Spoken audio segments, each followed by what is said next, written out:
그래서 사물의 외부에서 겉돌지 말고 사물의 내부로 깊이 들어가서 봐야 된다는 거예요. 그러면 사물의 내부에 사물의 핵심이 뭐냐? 지속이라고 하는 겁니다. 그래서 지속을 공감해야 된다는 거예요. 그래서 드디어 이제 자신의 주장, 직관을 얘기하죠. 그러니까 직관, 뭘 안다는 거예요? 지속의 직관이죠. 지속을 아는 거, 지속의 직관이라고 하는 거예요. 근데 저쪽은 뭐예요?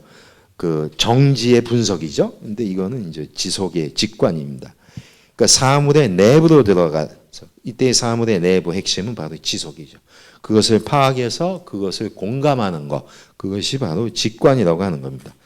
자, 그럼 여기서 이제 지속이라고 하는 말이 나오는데, 지속이야말로 세상 모든 것의 본질이다. 즉, 생명 현상이든 의식 현상이든 아니면 시간 현상이든 모든 것의 핵심은 바로 지속이다. 이렇게 보는 겁니다.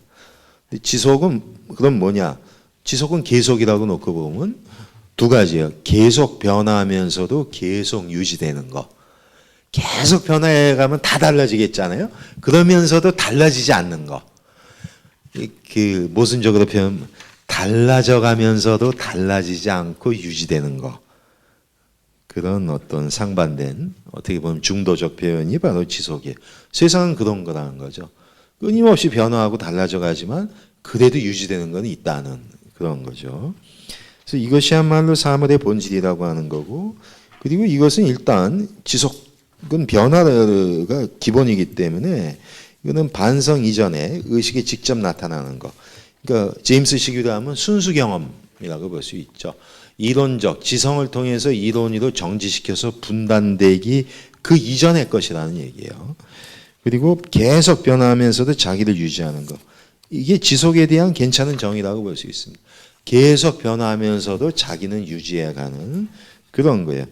이렇게 계속 변해간다면 흐름이라고 볼 수 있죠.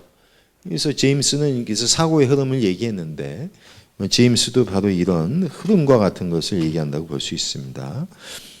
그래서 끊임없이 변화하면서 상호 침투하면서 내적으로 연속돼가는 어떤 생성. 그래서 연속, 흐름, 생성, 변화 이런 것을 함축된 표현이 바로 지속이다. 이렇게 볼 수 있죠.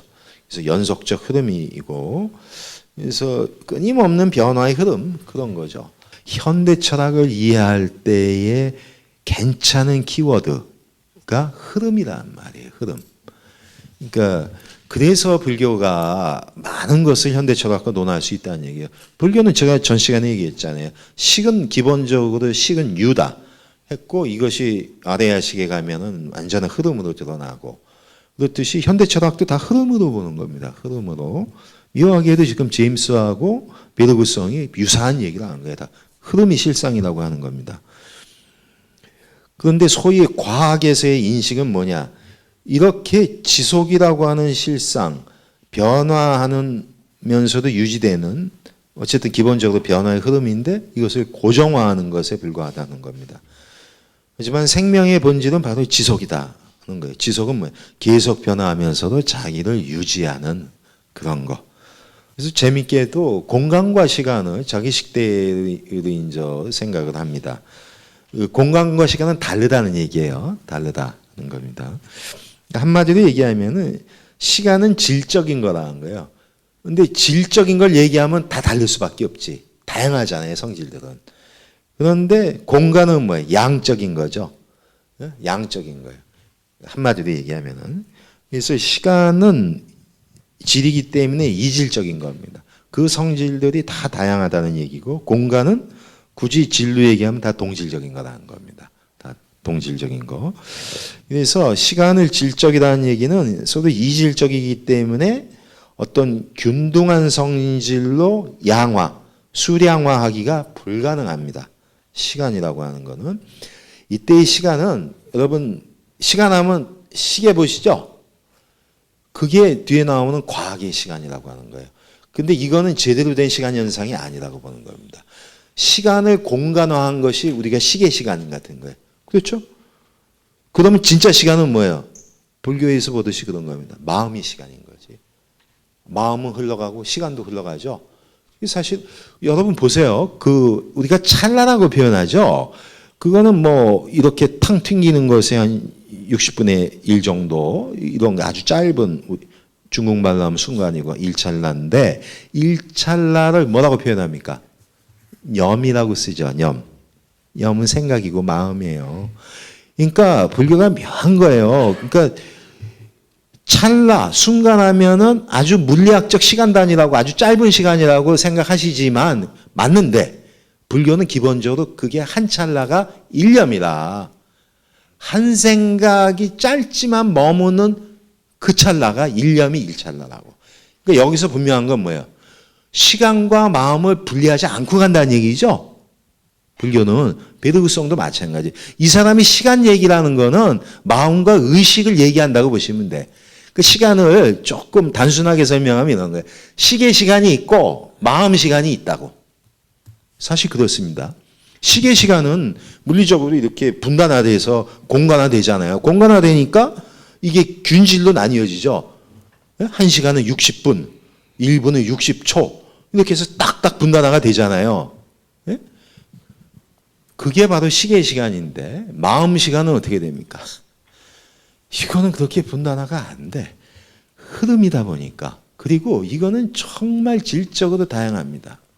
그러니까 불교의 특징이 지금 베드구성이 시간을 보는 관점과 유사한 거예요. 시간은 마음의 현상이라고 보는 거예요.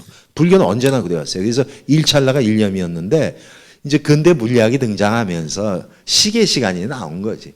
베드구성은 그걸 비판하는 거예요. 너희들이 과학을 한다면서 맨날 시간 공간 따지고 어쩌고 그러는데 그거 자체가 진짜 세상을 제대로 이해하는지 내가 잘 모르겠다는 거예요. 왜? 그 임의적 공간화를 통해서 균질화 시킨다는 거예요.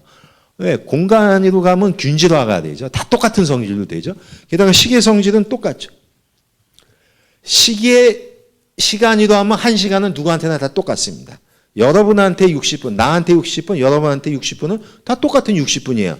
하지만 마음 시간으로 가면 그 60분이 누구한테는 길고 지루하지만 누구한테는 너무나 소중하고 짧을 수도 있어요. 그런데 세상은 소위 살아가는 세상은 못 가요. 마음 시간으로 살지 시계 시간으로 살지 않는다는 얘기예요. 세상의 실상이 뭘까는 얘기를 자꾸 질문하는 겁니다. 과학으로 세상의 실상을 알 수 있을까 하는 얘기를 하는 거예요. 이렇게 과학의 거의 최고의 과학자 수준이었거든요. 어느 경우에는 상대성 원리 같은 얘기도 해요. 아인슈타인과 별도로.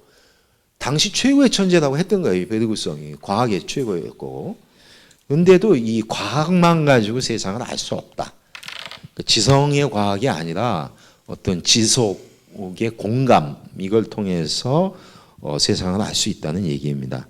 그래서 공간 시간 얘기를 하고 그러니까 이때의 시간은 마음 시간 같은 거를 떠올리세요. 그렇게 떠올리면 이게 질적이고 계기 차례차례 일어나는 쭉 흘러가는 연속적인 거 그렇죠. 우리 마음은 그렇게 되잖아요. 그러니까 이때의 시간은 마음 시간이라고 보시면 되고 하지만 공간은 뭐예요? 동시성 한꺼번에 동시에 주어질 수 있죠. 그리고 불가역성 시간은 지나가는 시간에도 돌아갈 수 없습니다. 어제로 돌아가기는 어려워요. 하지만 공간에 있는 건 가역적입니다. 이동하더라도 원래 자리에 돌아갈 수 있습니다. 공간 속에서는. 그리고 시간은 상호 침투합니다. 특히 기억 속에서 이 상호 침투된 여러 가지의 체험들이 하나로 융합이 됩니다. 이 기억이 그래서 뒤에도 나오는데 아주 중요해요. 연속을 담보해 주는 게 이제 기억과 같은 이런 건데 근데 공간에는 한 장소에 두 개의 사물이 동시 나란히 두 사물이 있을 수가 없죠. 그래서 이거는 불가입성이라고 합니다. 근데 시간, 마음 시간 같은 거는 서로 침투할 수 있다. 그래서 저는 아까 시계 시간과 마음 시간이라고 했잖아요. 베드구성은 과학 시간과 의식 시간이라고 보는 겁니다. 근데 전통적으로 철학이나 종교, 특히 불교는 의식 시간이 진짜 시간이라고 여기는 건데, 소위 과학에서의 시간은 정지를 본질로 하죠. 세상은 계속 변화하고 흘러가는데 정지시켜 놓는 겁니다. 그리고 수학과 물리학을 통해서 공간화된 시간이에요. 그러니까 시계로 측정되죠. 그러니까 우리의 시계의 자판을 보면 다 공간화된 시간이죠. 그리고 실제로는 다 불연속적이고 파편화되어 있는 이런 순간들을 공간적으로 다 분절화시켜요. 그러니까 과학 시간은 뭐예요? 공간화된 시간, 시계 시간 같은 겁니다. 근데 이런 식으로 하다 보면은 그 제논의 역설 같은 황당한 오류가 나올 수 있다는 겁니다. 시간과 운동을 공간화하면은 제논의 역설이 뭐냐면은 그리스 때의 그 소위 이제 소피스트 중에 한 분인데 아마 들어보셨을 거예요. 화살을 쏘면은 관역에 꽂혀야죠. 근데 절대로 날아가는 화살이 관역에 꽂힐 수 없다는 거예요. 왜 그러냐면은 여기서 사수가 화살을 이렇게 당겨가지고 평 하고 쏘면은 여기 타켓에 이렇게 날아가서 꽂히죠. 이렇게 운동을 해서 꽂히잖아요. 예? 그런데 제논의 역설이 절대로 여기 가서 꽂힐 수 없다는 거예요. 왜? 일단 얘가 여기까지 가려면은 가운데 통과해야죠. 맞잖아. 여기 통과해야 여기 가니까. 근데 여기를 통과하려면 이 가운데를 통과해야 돼. 그죠? 근데 이 가운데 통과하려면 그 가운데를 또 통과해야죠. 아니, 아닌 것 같으면 얘기를 하시라고. 이 가운데를 통과하려면 그 가운데를 통과해야죠. 가운데. 계속 미분화될 수 있죠. 근데 그 미분화된 그 가운데를 어쨌든 통과해야 갈 거 아니야. 날새지. 못 간다는 거야. 계속 미분화되기 때문에. 맞는 얘기예요, 틀린 얘기예요. 맞기도 하고 틀리기도 하지. 이 운동을 공간으로만 환산하면은 이 얘기가 맞아요. 왜? 이렇게 날아가는 운동을 공간적으로 분할했잖아요. 분할한다는 얘기는 공간화한다는 얘기입니다. 시간과 마음은 분단이 안 되잖아요. 쭉 흘러가는 것이지. 근데 이거는 분단화돼. 그러니까 운동을 보는 관점이 시간으로 보느냐 공간으로 보느냐 하는 건데 공간으로 보니까 이렇게 분단해서 미분화하니까 사실 맞지. 가운데점 계속 가운데 쪼개다 보면 못 가지. 가운데 쪼개다 날새니까 화살 못 날아가는 거지. 간단하지. 그러면 제논이라고 하는 사람을 세워놓고 화살을 쏘면 되지. 확신이 있으면. 근데 바보예요? 그 사람이 과하게. 그래서 역설을 얘기를 하는 거예요. 그런데 이게 아닌 것 같은데도 말을 못 하잖아. 맞거든. 근데 여기에 착각은 뭐냐면 운동의 본질이 뭐냐는 거예요. 운동의 본질은 공간의 문제가 아니라 시간의 문제라는 거예요. 공간의 문제로 보니까 계속 분단화해서 가운데 못 간다고 하지만 운동은 기본적으로 변하죠. 변화는 시간적 현상이잖아요. 그렇기 때문에 시간으로 봐야 되는 거예요. 근데 시간은 어떻게 돼? 분단이 안 되지. 그러니까 사실은 처음부터 잘못돼 먹은 거야. 운동은 시간적이기 때문에 분단화될 수 없는 건데 공간으로 슬쩍 놓고 이렇게 그리다 보니까 다 넘어가는 거지. 맞네. 가운데로 언제 통과하나? 이렇게 쪼개다 보면 못 가겠지? 그겁니다. 근데 이런 식의 제논의 황당한 역설이 주장될 수 있는 이유는 뭘까? 운동의 변화를 시간이 아니라 공간화시켰다는 얘기예요. 근데 사실은 과학이 하는 짓들이 대부분 그런 공간화 개념이라는 겁니다. 그래서 그런 식으로 비판을 하고 진짜 시간은 뭐냐? 의식의 시간 같은 거죠. 그래서 이 의식의 시간은 지속을 본질로 하죠. 그러니까 이거는 마음 시간인 것이고 어떻게 보면 흘러가는 것이고 변화하는 것이죠. 그렇기 때문에 지속을 본질로 해요. 근데 지속을 본질로 한다는 것은 그 변화되면서도 또 유지되는 것은 있는 그런 시간을 얘기를 하는 겁니다. 자, 그래서 여기 그 지속이 제가 아까도 얘기했지만 양면성이에요. 지속은 계속인데 계속이라는 부사는 이렇게 쓸 수 있어요. 계속 변화한다는 뜻도 되고 계속 유지된다는 뜻도 돼요. 그러니까 상반된 거죠. 거기 계속 변화한다는 얘기는 진짜 계속 변화하죠. 계속 변화한다는 것은 계속 다른 것이 된다는 얘기죠. 이렇게 다른 것이 되는 것을 철학에서는 타자화 과정이라고 합니다. 그리고 계속 유지된다는 것은 변화하지 않는다는 얘기죠. 그대로 유지가 되니까. 그러니까 이거는 계속 유지되고 변화하지 않는다는 것은 자기를 버리지 않는 거죠. 자기를 유지하죠. 그렇기 때문에 자기 동일화의 장치, 과정이라고 보는 겁니다. 이 자기 동일성이라고 하는 거 이렇게 질문할게요. 1시간 전에 나와 현재의 나는 같을까? 달라요? 그럼 너는 누구냐? 이런. 그럼 이렇게 대답해야 돼. 나는 나다. 이래. 정답이에요. 아까 이제 어떤 분이 질문하셨는데 자아 얘기예요. 나라고 하는 그런 건데 이 나라는 말이 떠올랐을 때에 그 서양 철학은 일단 자아로 갑니다. 자아로 간다는 얘기는 어떻게 보면 연속성이 필요하다고 보는 거예요. 지금 1시간 전에 나와 현재의 내가 같냐 하니까 이러는데 그게 뭐 같다 그렇게 보일 수도 있는데 10분 전에 나와 하면은 왠지 같은 것 같아요. 10초 전에 나와 현재의 나 그러면 그건 같지 이렇게 갈 거야. 그럼 10년 전에 나와 현재의 나는 어떻게 돼? 같아요, 달라요? 그럼 많이 좀 다를 것 같아. 어떤 분은 출가하셨을 테고 어떤 분은 출가 안 하셨을 테 다르지. 엄청난 차이가 있잖아요. 근데 10년 전과는 다르고 10초 전과는 다르지 않은가? 다 마찬가지거든. 근데 서양 철학은 이렇게 보는 거예요. 이걸 다르다고만 가면은 세상이 유지되지 않는 거야. 세상이 다 망 거죠. 이런 거죠. 그래서 서양의 심리학과 철학 그리고 모든 사회과학의 전제는 자아입니다. 왜? 자아의 연속성은 책임 소재를 위해서도 분명히 유지돼야 된다고 봐요. 그래서 자아는 필요하다고 한 건데 어느 순간 원래 있다는 식으로 돼버린 거지. 그래서 심리학이나 철학이나 다 자아 철학, 자아 심리학인데 불교는 그게 다른 거예요. 불교는 거대한 흐름과 연기의 어떤 변화의 흐름만 놓고 보기 때문에 이면에 불변적 자아가 있으면은 오히려 거꾸로 보는 거예요.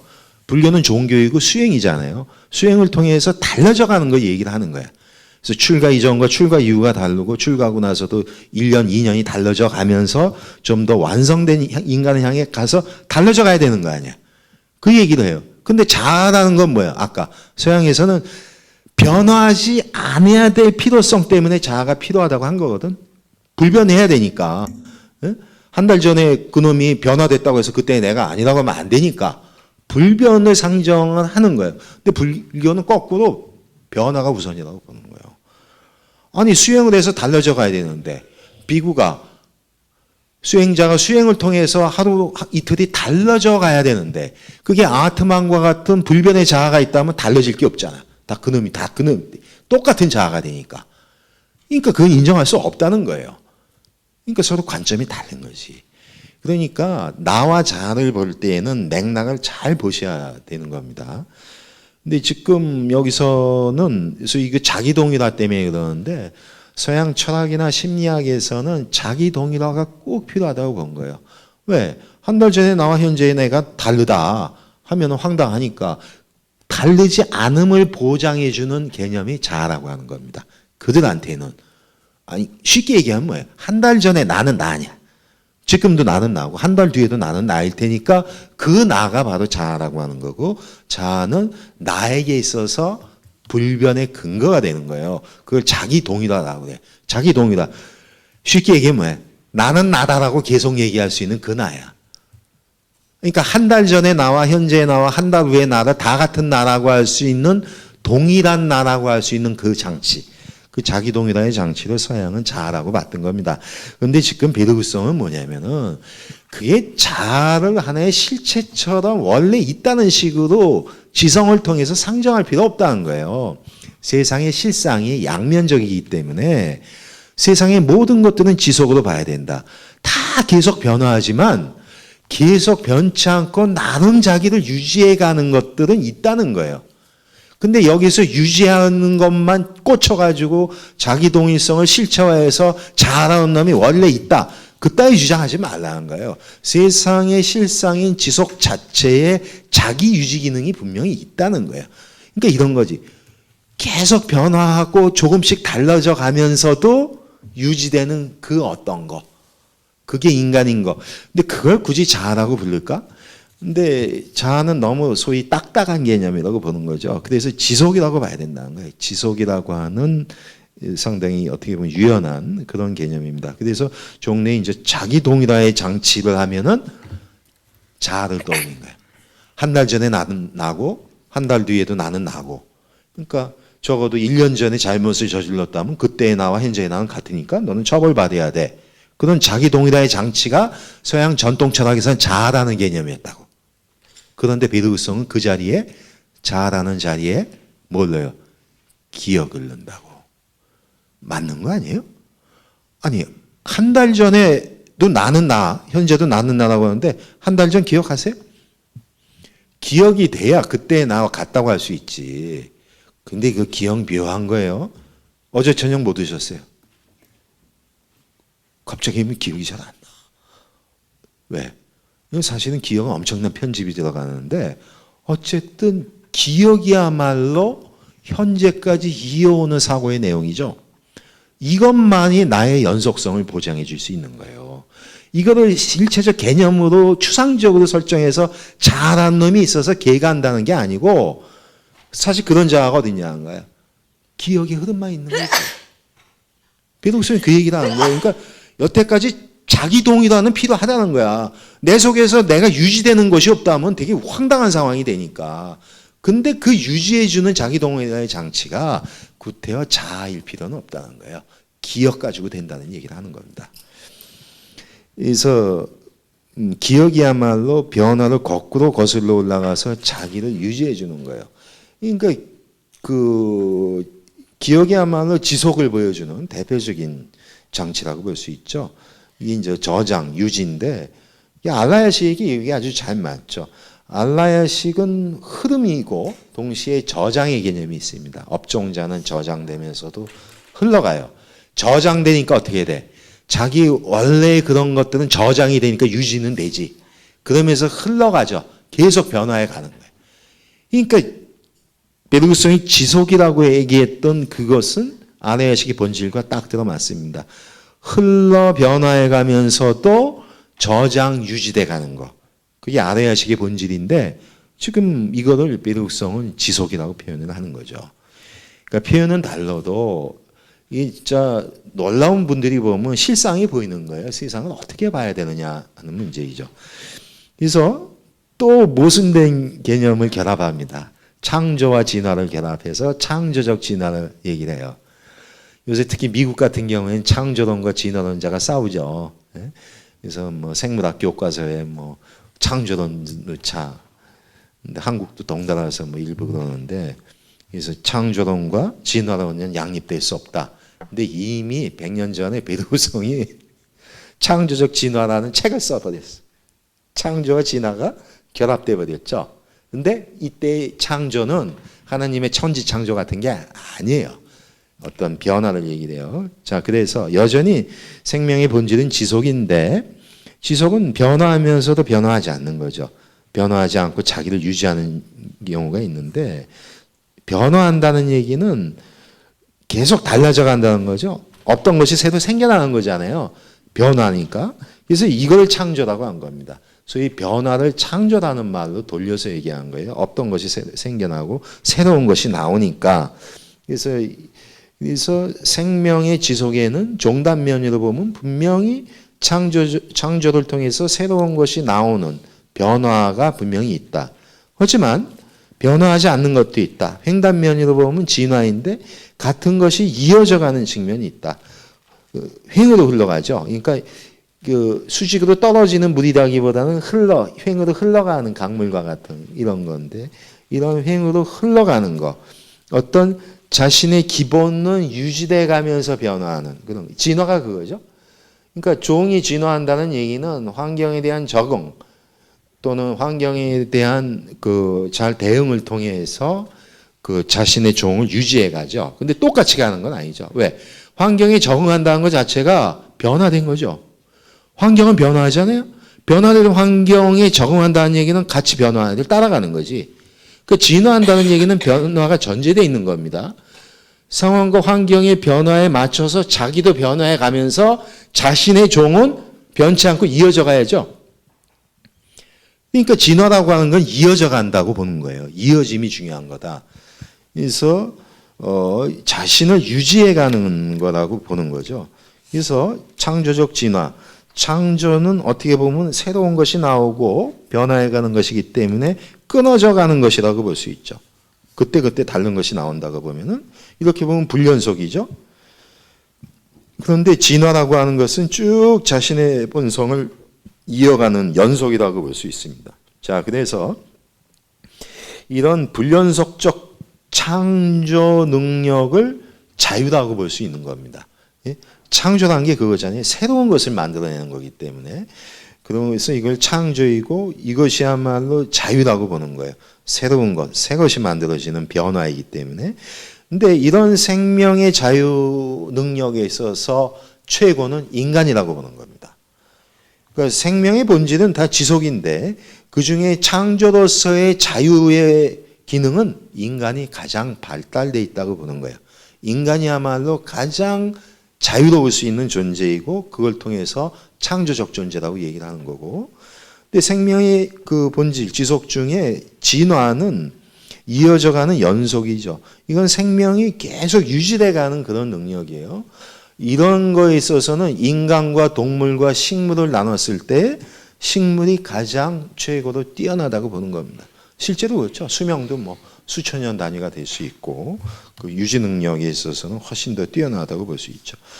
어쨌든 창조적 진화라고 해서 언뜻 보면은 충돌되는 것 같은데 이걸 합친 건데, 창조는 불연속이죠. 새 것의 창출이니까. 근데 새 것이 창출돼서 변화된다는 얘기는 똑같지 않다는 거죠. 계속 달라져 간다는 거죠. 그래서 불일, 그리고 영원 불변한 건 없으니까 불상이 되는 거고, 진화는 이어져가는 연속이니까 어떻게 돼요? 불이죠. 다르지 않은 거지. 다르지 않고 자기가 크게 다르지 않고 유지돼 가는 거예요. 끊어지지 않으니까 불아니고. 그러니까 베르구성은 창조적 진화라고 해서 둘을 합쳤는데 불교식으로 뭐예요? 불일불이 불상불안의 중도예요. 그러니까 표현은 다르잖아요. 우리는 중도라고 했지만 베르구성은 지속이라는 말을 한 겁니다. 지속을 통해서 창조와 진화를 결합을 한 거예요. 그러니까 표기법은 다르지만 세상의 실상을 보는 눈은 유사하다, 이렇게 볼 수 있는 거죠. 그래서 베르구성은 변화를 전제로 해서 창조와 자유, 이것은 인간이 가진 최고의 능력이다, 이렇게 봤던 겁니다. 자, 그래서 이제 전통 철학과 베르구성 자신의 철학을 이렇게 나누면은 전통적인 형이상학. 근데 베르구성은 자신의 학문을 형이상학이라고 규정을 해요. 새로운 형이상학이라고 봅니다. 이 전통적인 형이상학은 아까 얘기했지만은 정지를 중심해요. 즉 영원 불변한 거, 불변을 좋아했던 겁니다.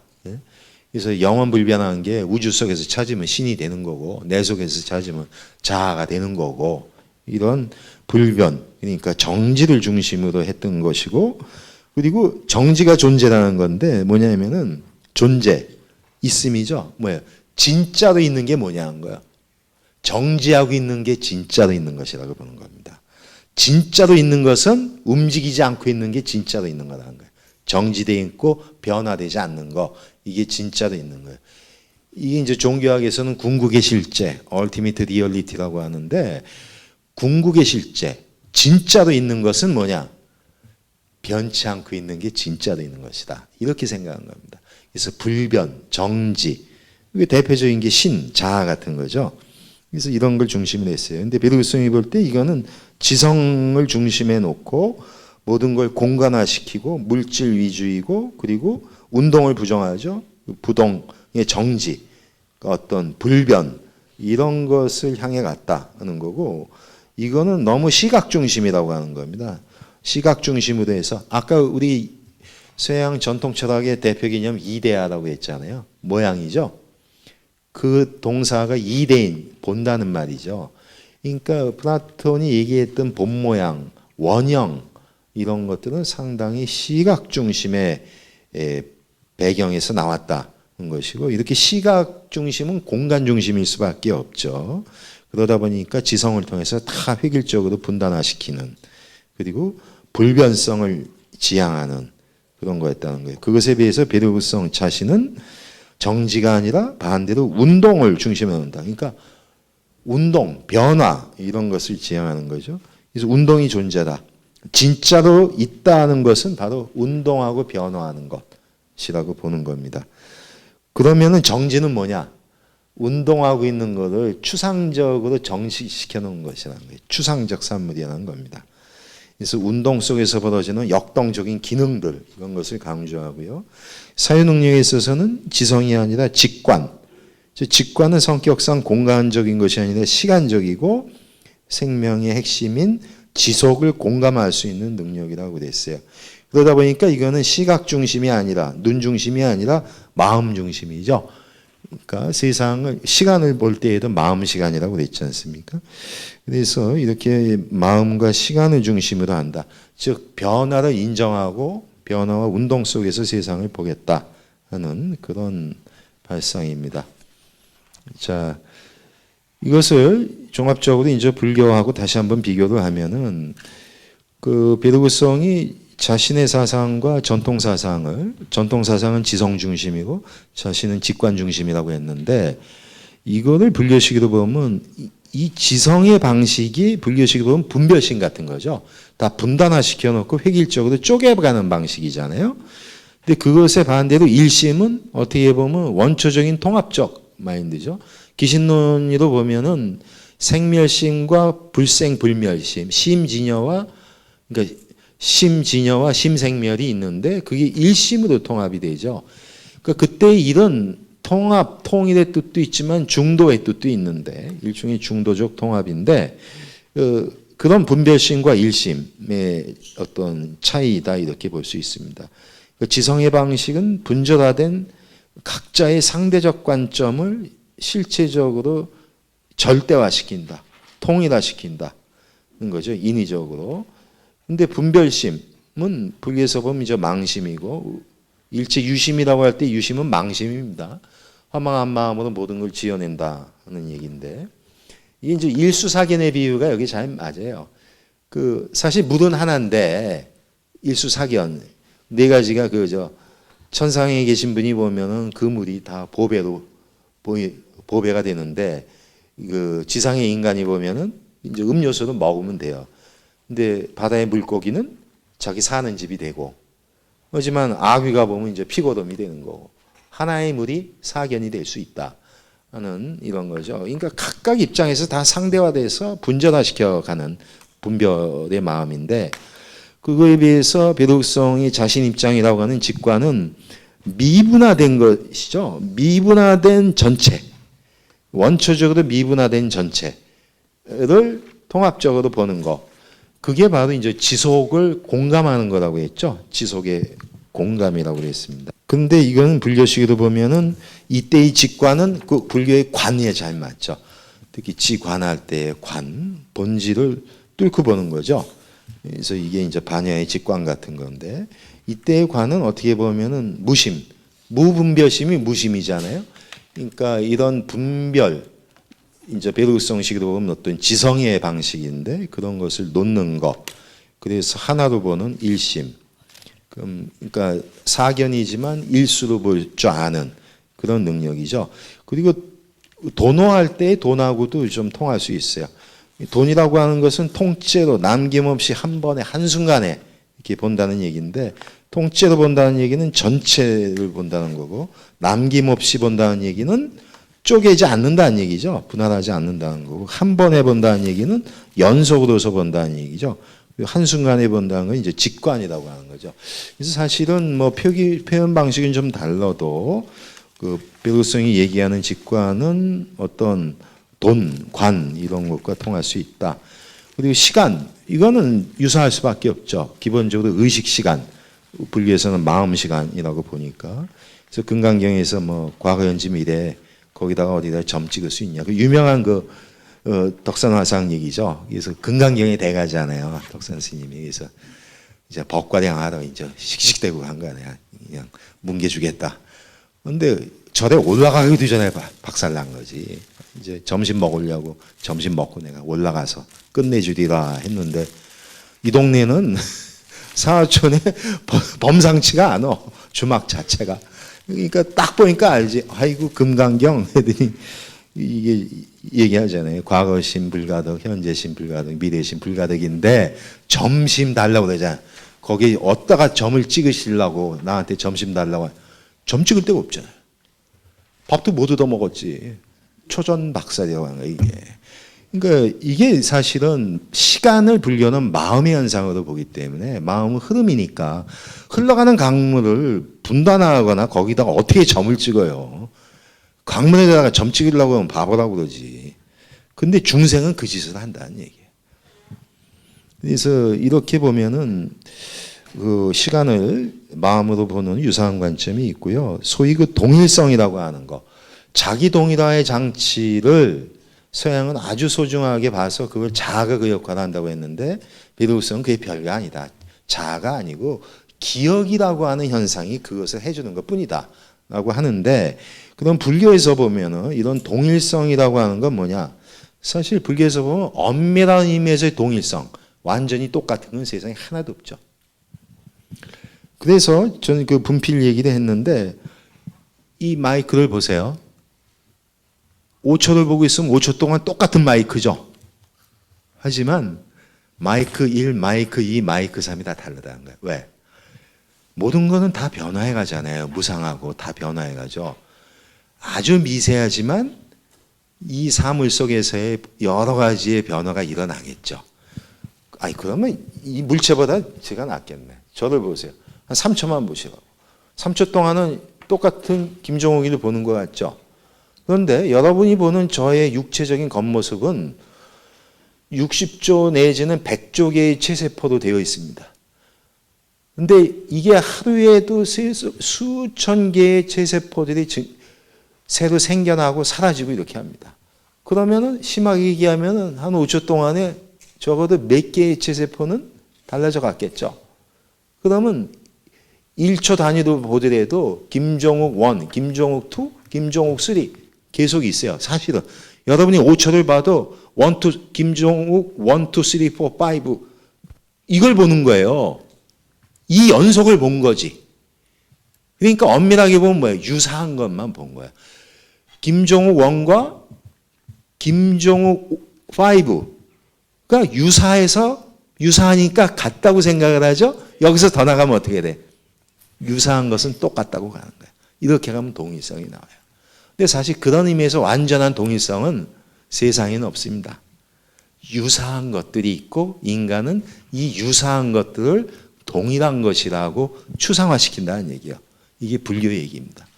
따라서 엄밀한 의미에서의 동일성이라고 하는 것은 실제로는 존재하지 않고 유사성을 가지고 우리가 상정한 것이라는 거예요. 그래서 거기 보시면 프라지냐프티라고 합니다. 중간학식으로 표현하면은 프라지냐프티를 가라고 그래요. 공가중 삼재라고 했을 때, 중도 얘기했을 때 가는 가짜라는 뜻이 아니고 일시적, 잠정적이라는 뜻이에요. 모든 것은 연기해 가기 때문에 끊임없이 생성소멸 변화해 가요. 그렇다면은 소위 그 우리가 언어를 통해서 개념적으로 설정하는 것들은 뭐냐? 가시설이라는 얘기입니다. 프라지냐프티. 잠정적, 일시적으로 세운 거예요. 그렇기 때문에 동일성이라는 개념, 그래 쓸 수는 있겠다. 그런데 이거는 중간학식으로 보면 가시설 내인 것이라면 프라지냐프티이고, 식에 의해서 전변된 하나의 분별의 소상이라고 하면은 비주냐프티, 유식이라고 할 때 그게 되는 거예요. 어쨌든 간에 연기하는 실상 속에서 우리가 잠정적으로 세워놓는 것에 불과하다. 그렇게 보면 어느 개념이나 쓸 수 있다. 근데 사람들은 동일성 개념을 딱 나오는 순간 자기가 이미 설정했다고 안 여기고 어떻게 돼요? 거기다가 목매지. 그래서 그 동일자가 외려 그 동일자를 설정한 자를 지배해. 그 동일자가 뭐예요? 신이고 자아이죠. 불교에서 보면 유명한 비유가 있죠. 환화사, 공포 같은 거예요. 어떤 대단한 화가가 너무 리얼하게 그린 거야. 주문 받아가지고 귀신을. 점심 먹기 전에 귀신을 리얼하게 그려놨어. 밥 먹고 못 들어가. 무서워서. 귀신이 진짜 나오는 줄 알고. 중생의 삶이 그런 거고, 지금 이 동일성이나 이런 거 잘못하면 그 지경 된다는 거예요.